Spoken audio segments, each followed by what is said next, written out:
గత వైసీపీ ప్రభుత్వంపై మంత్రి నారాయణ సంచలన కామెంట్స్ చేశారు. గత ప్రభుత్వం అనేక అవకతవకలు చేసి ఆర్థిక వ్యవస్థ ఎలా నడపాలో తెలియక రాష్ట్రాన్ని అతలాకుతలం చేసిందని మండిపడ్డారు. మున్సిపల్ శాఖలో ప్రజలు కట్టిన ట్యాక్సులు మాజీ సీఎం వేరే వాటికి మళ్లించారని ఆరోపించారు. ఒక లెక్క పక్క లేకుండా చేశారన్నారు. గత ప్రభుత్వ పరిపాలన అనే విషయం మర్చిపోయిందన్నారు. అదేవిధంగా రూరల్ పరిధిలో 339 అభివృద్ధి కార్యక్రమాలు రాష్ట్రంలో ఎవరూ చేసి ఉండరన్నారు.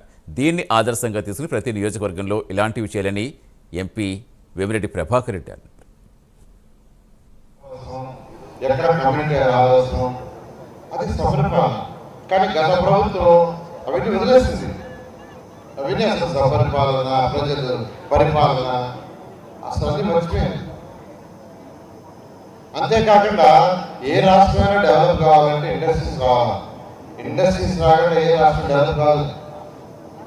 ఎక్కడెక్కడికో ఉద్యోగాలు ఎత్తుక్కుంటూ పోతున్నారు. మనకి సెంట్రల్ స్కీమ్స్ లో లోన్లు కూడా దొరికే అవకాశం ఉంది. ఇక్కడనే మనం పరిశ్రమలు కానీ పెట్టగలిగితే ఉద్యోగాలు ఇవ్వగలుగుతాం.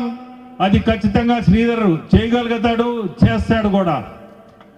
ఇంకోటి కూడా చెప్పాలా, 231 కోట్లతో 11 నెలల్లో ఇన్ని పనులు చేయగలిగాడు. ఇది ఒక గొప్ప విషయం. ఎందుకంటే శ్రీధర్కి పట్టుదల, అనుకున్నాడంటే చెయ్యాలా. ఆ పట్టుదల అందరికి ఉండదు, కానీ దాని మించిన పట్టుదల